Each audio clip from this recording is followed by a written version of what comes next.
bora falar um pouquinho sobre a seleção da pós-graduação. Gente, isso é um dos temas que mais aparece em dúvidas das pessoas que me acompanham, mesmo quem já participou de uma seleção, como uma seleção de mestrado, muitas vezes não entende muito bem o processo para além daquele espaço onde foi avaliado. Então, eu entendo como foi dentro do meu programa, mas quando eu vou mudar de programa ou quando eu quero ter um pouco mais de segurança acerca do processo, muitas vezes me faltam elementos, me falta clareza. E nesse vídeo eu vou trazer um pouquinho dessa dimensão, não só como uma leitura de edital, mas também como uma leitura de avaliadores, o que as pessoas realmente esperam em cada uma das fases. Sou a doutora Catiane Souza, mentora de escrita para quem não tem tempo a perder. Então, bora lá, né? Primeira coisa que a gente tem a dizer quando fala de seleção de pós-graduação, é um desgaste para todo mundo. Eu recebo muitas pessoas que chegam sem nenhuma base de escrita.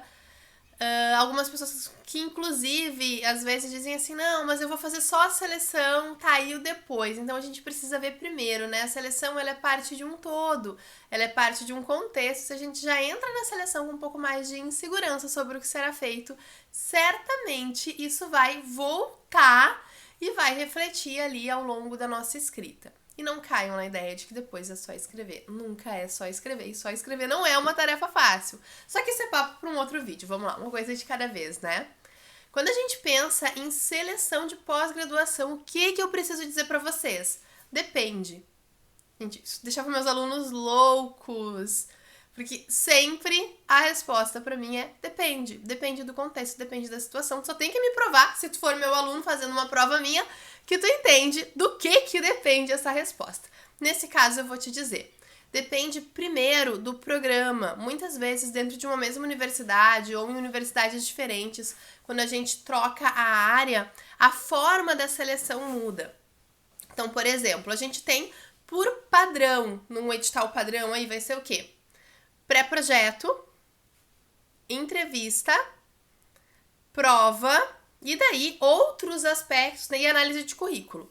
E daí a gente vai ter outros aspectos que eventualmente vão aparecer, como a necessidade de um memorial, alguns deles suprimem a prova, mas isso depende muito do lugar. E qual é a primeira coisa que eu te digo, a primeira coisa para anotar desse vídeo? O edital costuma alterar muito pouco do que foi ano passado para o que será esse ano. Ou seja, mesmo que ainda não tenha saído o edital do lugar que tu pensa em entrar, dá uma olhada no edital antigo que com certeza vai te clarear muito a forma como as coisas acontecem ali dentro. Outro ponto super importante acerca de seleção de mestrado. Quando a gente entra no mestrado, a gente é designado a um orientador, então nós entramos como proponente, seremos ativos no processo, muito diferente daquele papel ali de graduação, onde a gente senta, fica assistindo a aula, às vezes uns dormindo, né?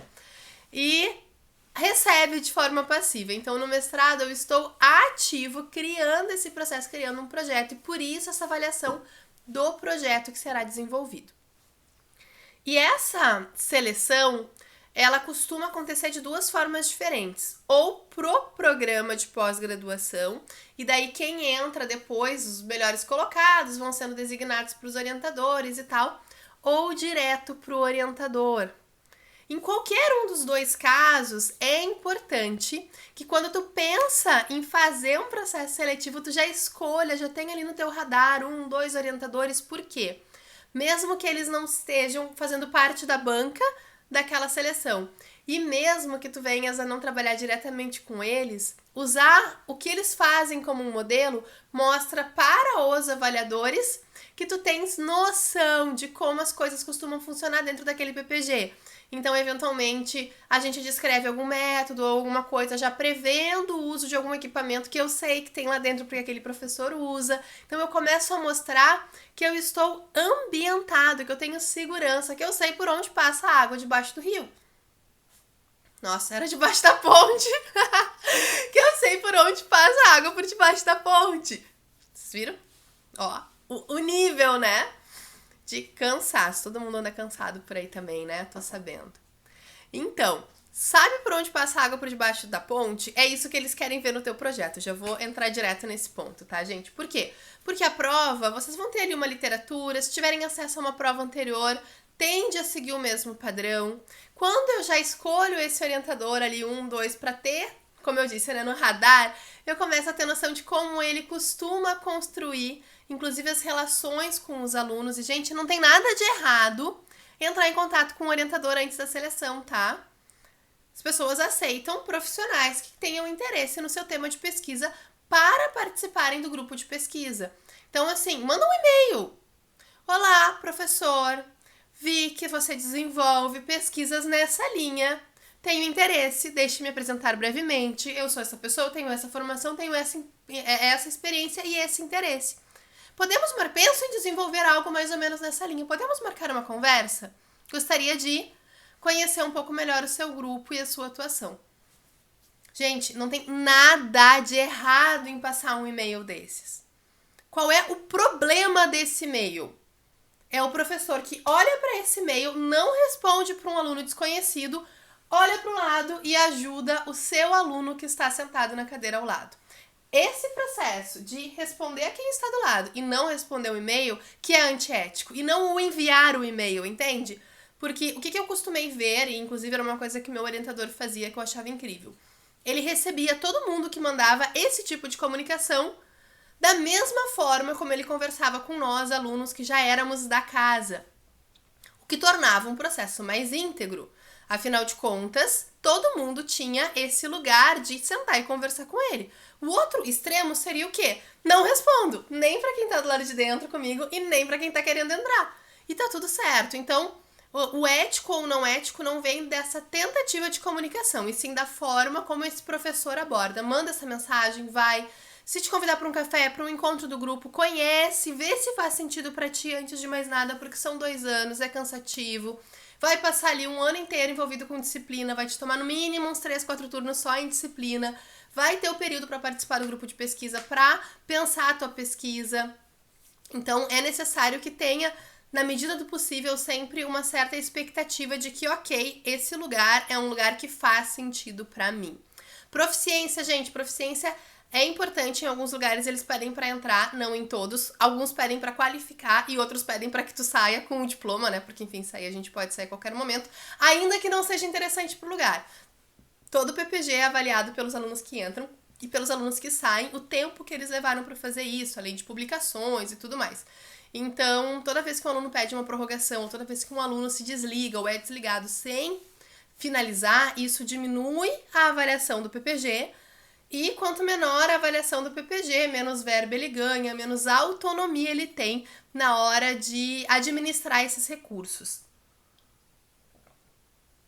Então, prova, olhar a prova antiga, pensar nesse orientador, conhecer na medida do possível, fazer o contato, mesmo que nesse primeiro contato não fale ali, quero fazer mestrado, quero fazer doutorado, no primeiro momento eu vou conhecer.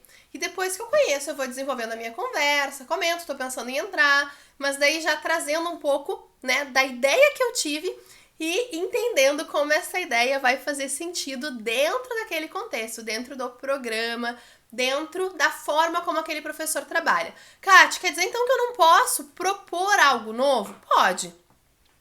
Mas aí a gente tem que ter um cuidado, porque olha só, quando a gente trabalha dentro da zona de conforto do orientador, ele conhece caminhos, atalhos, acertos, ele traz esse olhar técnico e metodológico, porque o orientador não ensina a escrever não, tá, gente? O orientador traz direcionamento técnico e metodológico, espera um texto pronto e bem feito. Mas quando esse orientador, ele aceita um aluno que vai trabalhar fora da zona de conforto dele, eu fiz isso no meu doutorado, no primeiro projeto principalmente, né, porque vocês sabem, eu fiz um projeto, daí assumi como docente em outro lugar e tive que refazer e qualificar de novo, do zero, 10 dias para escrever tudo, uma loucura. Mas o que acontecia? Meu orientador topou eu fazer uma coisa completamente fora da zona de conforto dele. Ele trabalhava com biomecânica e eu queria trabalhar com mulheres com câncer. E ele me disse, ok. E quando eu tinha uma situação de dúvida, chegava para ele dizer assim, olha só, essa coisa aqui, isso aqui, eu preciso resolver isso. E ele dizia, tá, mas foi tu que inventou fazer isso, como é que faz? Eu dizia, não sei como é que faz, tu que é o orientador. Ele dizia, sim, mas foi tu que quis. Então, Talvez não de forma tão explícita, mas esse lugar de, ok, eu vou trabalhar com algo que não é a zona de conforto do meu orientador, nos coloca numa situação quase de autodidata. Então, ao invés da gente ter a ajuda daquilo que ele conhece, porque, enfim, trabalhando naquilo que as pessoas estão acostumadas, rola aquele, ok, olha só, isso um aluno meu já tentou fazer, por esse lado não dá, quem sabe tu vai por aqui. Não é certo ou errado fazer uma proposta fora do que a pessoa está acostumada. É simplesmente uma escolha, e uma escolha que precisa ser feita com clareza. Ok, farei algo fora da zona de conforto do meu orientador, sabendo que eu vou fazer sozinho, sabendo que eu tenho total domínio da literatura e da metodologia para isso. Como foi o caso do Guto no mestrado dele. Ele entrou com uma proposta diferente do grupo, sabendo que ele ia ter que patinar um pouco, mas tendo muita tranquilidade que o conhecimento que ele tinha, pesquisas que ele já tinha feito dentro e fora do Brasil, seriam o suficiente para que ele vencesse aquele obstáculo. E ele não teve problemas com isso. Então, é realmente essa questão de eu escolho, eu tomo uma decisão e tá tudo certo. Por que eu tô falando sobre isso? Para que tu não entres achando, o professor aceitou a minha proposta diferente do que ele costuma fazer, do que ela costuma fazer, e agora vai ser tudo incrível e ela vai me ajudar. Tem gente que realmente senta e estuda junto com os alunos, só que são raros. Até porque o professor ele tem muitas outras atribuições e a orientação é uma delas. E como eu disse, a gente entra como um processo, né? Como uma peça ativa dentro daquele sistema. Então, muitas vezes ele inclusive,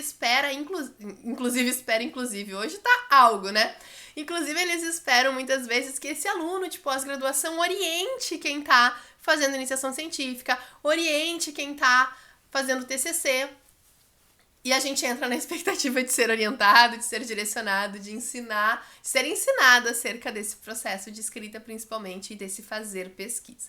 Então, escolhi o PPG, escolhi o professor, entendi como é a prova, dei uma estudada para ela, penso esse professor ou esses professores como modelo, como eu disse mesmo, que não venha a ser acerca deles.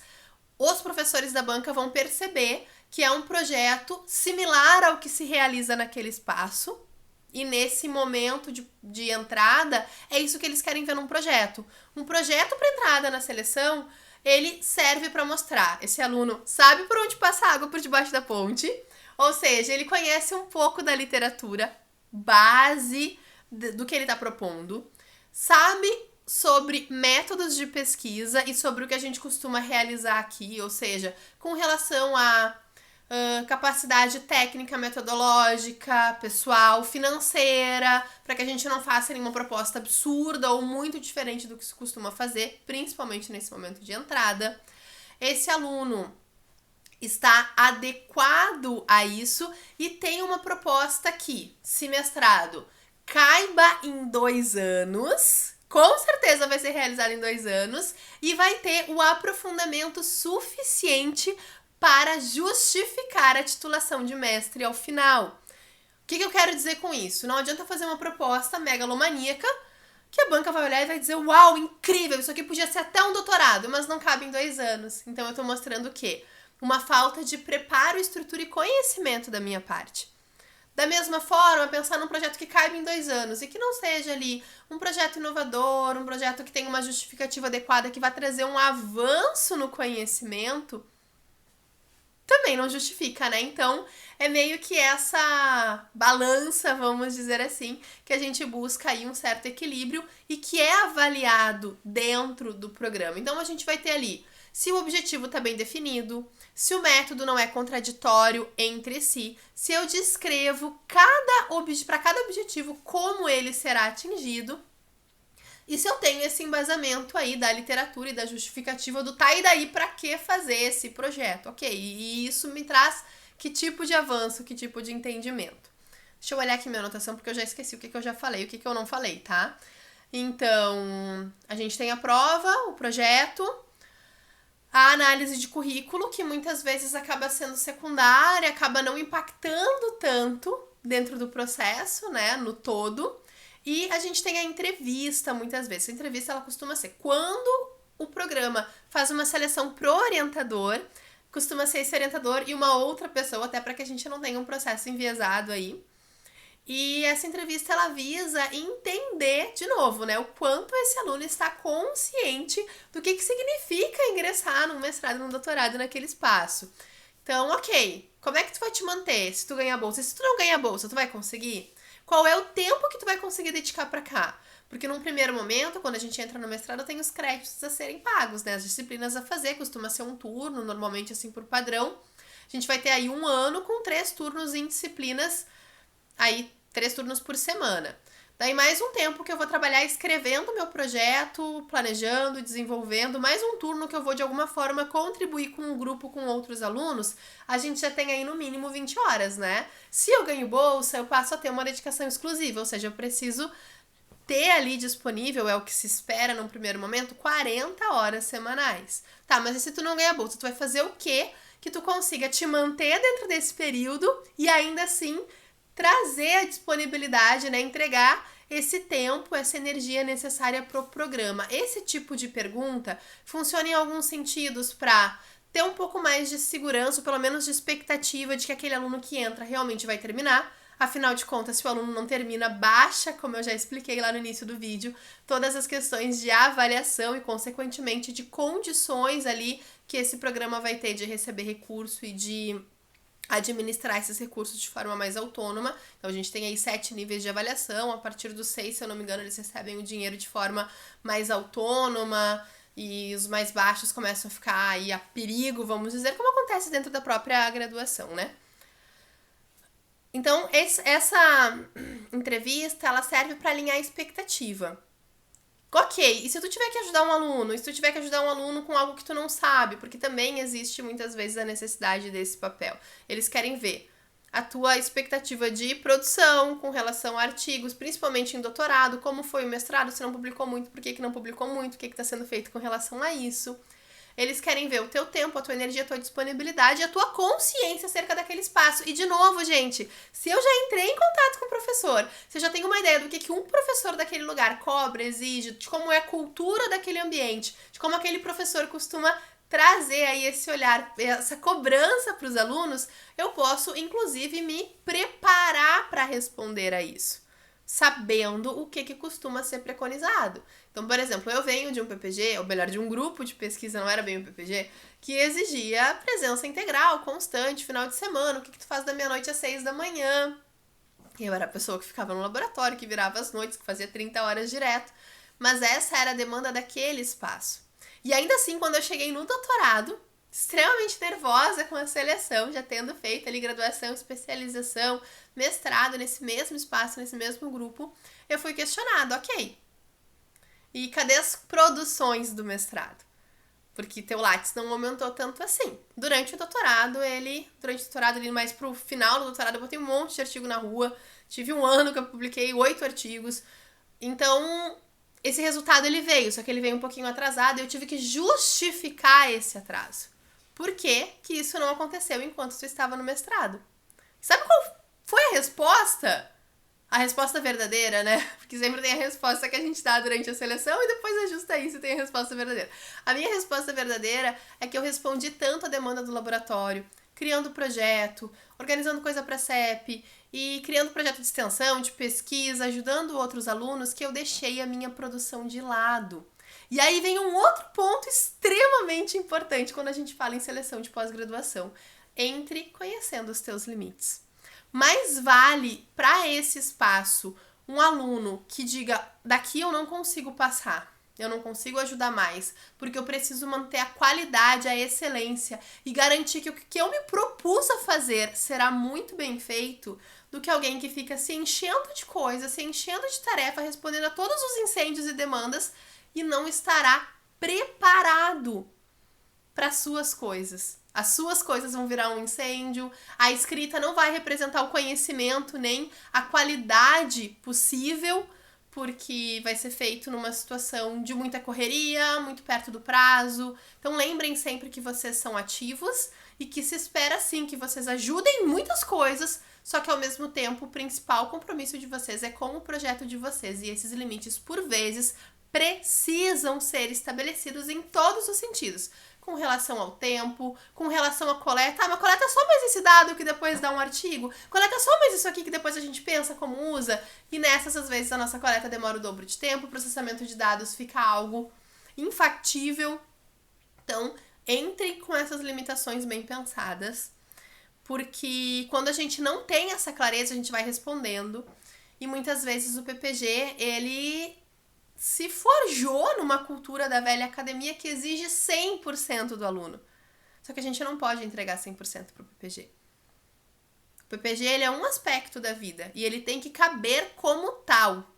A gente tem que manter ativo por 2 anos do mestrado, 6 anos entre mestrado e doutorado, os nossos papéis de filho, de amigo, de uma pessoa que tem todo um lado profissional, as relações que a gente mantém com as pessoas que a gente ama, as relações profissionais que a gente cria, desenvolve e precisa alimentar, nossa saúde, nossa alimentação, nosso sono, tudo isso precisa ser visto. E quando a gente deixa isso de lado, até pegar o diploma é muito tempo, gente. Uma coisa é quando a situação aperta, como o meu segundo projeto lá de qualificação, 10 dias, ok, por 10 dias, por alguns dias faz sentido.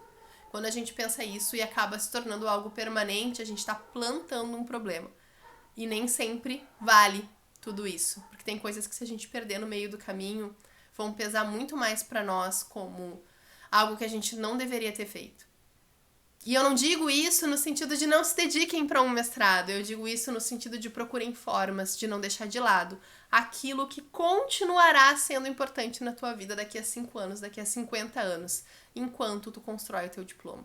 A gente precisa urgente dessas estratégias e, infelizmente, a maior parte dos professores, dos orientadores, dos PPGs não está preparado, não sabe como ensinar isso aos alunos, muitas vezes não sabem nem como aplicar isso na sua própria vida.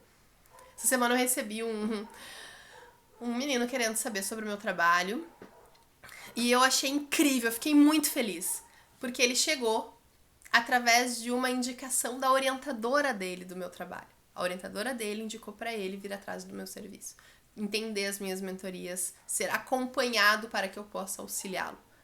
E eu achei isso de uma sagacidade dela, porque olha só, se alguém ajuda esse aluno a ter organização, a ter gestão de tempo, a ser estratégico na leitura, na extração de dados e na escrita, para ela fica o quê? Refinamento, técnica, métodos. E pensa o nível de qualidade que esse trabalho chega. Diferente de um aluno com burnout, diferente de um aluno aí com depressão, com altos níveis de estresse, que é aquilo que a gente mais costuma ver. Não tô falando isso pra te assustar, mas eu entendo que quanto mais clareza a gente tem sobre o caminho, quanto mais desperto a gente está quando a gente pensa em entrar, melhor, porque a gente consegue realmente aí planejar as formas como isso vai ser dentro da nossa vida. Eu falei do primeiro ano, né? O segundo ano, daí normalmente a gente tem ali um processo de qualificação, já quem tá pensando em entrar, às vezes quer entender o processo todo. E em alguns lugares não tem qualificação, então qualificação, assim como a seleção, é super dentro do que o programa pensa, não existe uma regra. Então, para alguns lugares, a qualificação é antes de começar a desenvolver o projeto. Então, eu faço o projeto, eu qualifico para que eu aumente a qualidade dele, para que a banca possa me sugerir alterações e outras formas de enxergar aquele problema que eu levantei. Tem alguns lugares que a qualificação é antes da defesa, tipo, muito perto da defesa, e todas as questões intermediárias entre isso, alguns lugares que chamam de avaliação, não lembro como é, o do Guto inclusive foi sem qualificação, tinha um outro nome, avaliação de projeto, nem sempre é uma banca, às vezes é só um relatório, mas normalmente alguém avalia ali no meio do caminho aquilo que está sendo feito. Então, o que a gente tem aí ao final desse ano, né? Normalmente tu vai estar ali no período de qualificar. Uma vez que tu qualifique, se for essa qualificação de antes de desenvolver o projeto, tu vai ter o restante do tempo para desenvolver o teu projeto e trazer o relatório disso, porque toda a escrita acadêmica é um relatório, né? Na introdução, o panorama, problema de pesquisa é a pergunta que eu identifiquei. Na introdução eu também justifico o porquê que é importante fazer aquilo. Frente a essa pergunta eu tomo uma ação, que é o meu objetivo, por isso um verbo.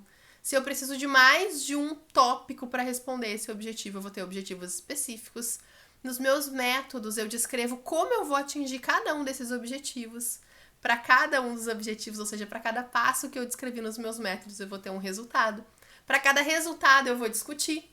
Só que olha só, resultados já é lá no final. Então, se eu faço um projeto bem feito, depois que eu aplico ele, eu atualizo a literatura com alguns artigos novos que tenham saído e já venho direto a apresentar os meus resultados e discuti-los, muitas vezes com autores que já estão no referencial teórico. Então, o resultado é o que eu encontrei, a discussão é o que eu esperava, por que eu encontrei o que eu encontrei, comparação com a literatura ou relação, se deu diferente, o porquê que deu diferente, posso fazer uma estimativa, né, supor alguma coisa ali, se deu igual, ok, e aplicação prática disso. Por fim, considerações finais, conclusão, que é a resposta direta ao objetivo geral, limitações, os avanços destacados, perspectivas de estudo futuro, sugestões para novos estudos, e assim, né, eu fiz já aí toda uma descrição num relatório de escrita. Quando eu vejo esse todo, fica até mais claro para pensar como desenvolver a escrita de um projeto. Porque ele é exatamente isso, essa primeira parte, a partir daqui eu vou fazer isso. Então eu vou ter também aí, né, como é um projeto, como é uma perspectiva de ação, cronograma, orçamento e perspectivas, dá para colocar do autor também o que se espera que aquele trabalho venha a auxiliar enquanto um avanço, enquanto um, ok, importância para o meio, para minha área, é que isso seja feito, seja desenvolvido, porque vai trazer isso. Então também é um ponto importante, muitas vezes solicitado dentro dos projetos. Não falei de hipóteses, não falei de referencial teórico, porque eles não são comuns a todos os espaços. Alguns PPGs optam por trabalhar em formato de artigo, no artigo eu não tenho isso, eu tenho uma introdução robusta o suficiente para dar conta desse panorama da literatura. A hipótese nem sempre vem, então quando eu tenho a hipótese para cada objetivo específico, eu vou ter que ter uma hipótese, e lá embaixo eu vou ter que dizer qual hipótese foi aceita, qual hipótese foi negada. E para além disso, é sempre importante destacar, né? Resultados de discussão é sempre resultados de discussão. Eu posso ter meus métodos de escrita no início da introdução, no início do texto, ali da introdução ainda, e não ter um tópico para isso. Eu posso estar fazendo uma pesquisa qualia, onde eu vou ter o título da sessão a partir do tema que vai ser desenvolvido nela. Só que o que vai ter nessa sessão? O que eu encontrei conversado com a literatura, ou seja, resultados de discussão, que pode ser junto, pode ser separado, pode ser ali disperso no meio de um texto completo sobre um determinado tema, que é o que acontece nas áreas mais qualis. Só que a lógica nunca muda. Quando eu entendo essa lógica e sei o que vem depois, eu passo também a ter um novo olhar para esse projeto que eu vou apresentar aí. E, como eu disse, né, a gente vai ter muitas outras possibilidades. Alguns vão ter a defesa da produção no doutorado, isso é mais comum. Então, é onde tu recebe esse tipo de pergunta. Por que não fez isso? Por que não tem mais? O que aconteceu? Qual é a tua perspectiva? Em alguns lugares a gente vai ter a questão do memorial, que é onde tu conta a tua história ali meio que acadêmico, profissional, em alguns pontos até pessoal, trazendo a narrativa da tua história e a documentação comprobatória, né, gente? E agora não me ocorre mais nada, mas eventualmente aparece aí alguém para as mentorias com uma necessidade para um edital de seleção ou para uma situação diferente. Como eu disse, muito disso depende do programa, não existe fórmula mágica, existe adequação ao meio, ou seja, eu conheço o espaço, eu conheço como se dá essa avaliação, porque eu sei o que as pessoas esperam da minha escrita, e frente a isso eu consigo adaptar, eu consigo adequar a minha escrita, a minha forma de apresentar, a minha fala, a minha defesa frente a isso, seja um avaliador para seleção, seja um orientador, seja um avaliador de quali, seja lá um revisor de revista. Então, quando eu entendo o meio e sei o que ele espera de mim, eu sempre consigo entregar melhor e fazer isso de forma mais tranquila, porque eu fujo daquela situação de insegurança, porque se eu não sei o que esperam, eu não sei o que fazer, tudo que eu faço parece pouco, porque eu não sei qual é a minha meta, e, né, chega aquela situação de parece que sempre falta, que sempre é insuficiente, a gente começa a entrar naqueles ciclos de ficar perdido, de estudar muito, de não conseguir registrar. Então, acho que eu não esqueci de nada, é óbvio que eu esqueci. Daqui a pouco eu vou lembrar, quando eu desligar o celular, quando eu desligar o vídeo aqui, eu vou pensar, nossa, esqueci de falar tal coisa. Mas, de uma forma geral, eu acho que o panorama aí foi apresentado. Se vocês tiverem qualquer dúvida, podem entrar em contato comigo, seja aqui pelo YouTube ou por qualquer outro canal. Eu estou em todas as redes. Em todas as redes vocês encontram em algum lugar um link para falar com a minha equipe também, saber um pouquinho mais do meu trabalho, que também, assim como, né, eu trouxe a questão da seleção, meu trabalho ele é 100% personalizado. Tem um método base que foi desenvolvido por mim há mais de 10 anos, já ajudou mais de 800 acadêmicos e conta com 100% de aprovação, ou seja, todo mundo que usou o passo a passo foi aprovado. E sempre que vocês precisarem de ajuda, seja com relação à escrita ou a questão de estratégia, organização, para pensar essa lógica ali de objetivos, enfim, o que for necessário, a gente consegue aí contemplar dentro de um dos nossos programas, desde que a gente entenda que essa pessoa realmente tem aquilo que a gente identifica em comum nos nossos alunos, que é essa vontade de impactar o mundo, que é esse brilho no olho, que é essa vontade de fazer. Gente, nosso trabalho aqui é escrita acadêmica para quem não tem tempo a perder. Seja porque o prazo está apertado, seja porque entende a necessidade de manter aí tudo certo e tudo equilibrado com os outros papéis da vida. Então não tenho por que eu ficar tendo retrabalho ou gastando um tempo que não cabe com uma tarefa que pode ser realizada de forma mais simples. Então, precisando, entre em contato comigo, me acompanha nas redes. Semanalmente tem vídeo novo aqui no canal. Normalmente mais focado na escrita, nessas estratégias específicas, mas como eu disse, né, essa demanda aí sobre a seleção estava muito constante, por isso eu resolvi registrar aqui um pouquinho do que a gente já identificou e do que a gente já viveu enquanto discentes, enquanto docentes, enquanto mentores, para clarear o pessoal que chega com dúvida e precisando de ajuda. O melhor que a gente pode fazer é buscar um caminho que faça sentido para nós o quanto antes de tornar um incêndio, antes de tornar um problema, ou antes da gente estar tão exausto e cansado a ponto de ficar esperando que alguma coisa seja diferente, sem que a gente haja de forma diferente. Então, vai ser um prazer te receber do lado de dentro. Se tu entender que faz sentido para ti, entra em contato. Se acompanhado, ter minha ajuda, ter o meu olhar sobre o teu texto, sobre o teu processo de escrita, entra em contato com a minha equipe. Não perde tempo, a gente vai conversar, a gente vai identificar e fazer esse processo de seleção mesmo que a gente faz com todo mundo que entra e, a partir de então, dar início a esse olhar para o teu processo seletivo, para a tua escrita de finalização, para ambos ao mesmo tempo, eventualmente, né? Terminando o mestrado, iniciando um doutorado. Todo o nosso suporte, ele contempla aí uma pessoa, não um pós-graduando. Eu trabalho com pessoas que fazem pós-graduação. Então, essa pessoa, ela tem uma vida e ela tem um perfil e habilidades distintas. E é sempre a partir disso que nós embasamos o nosso trabalho.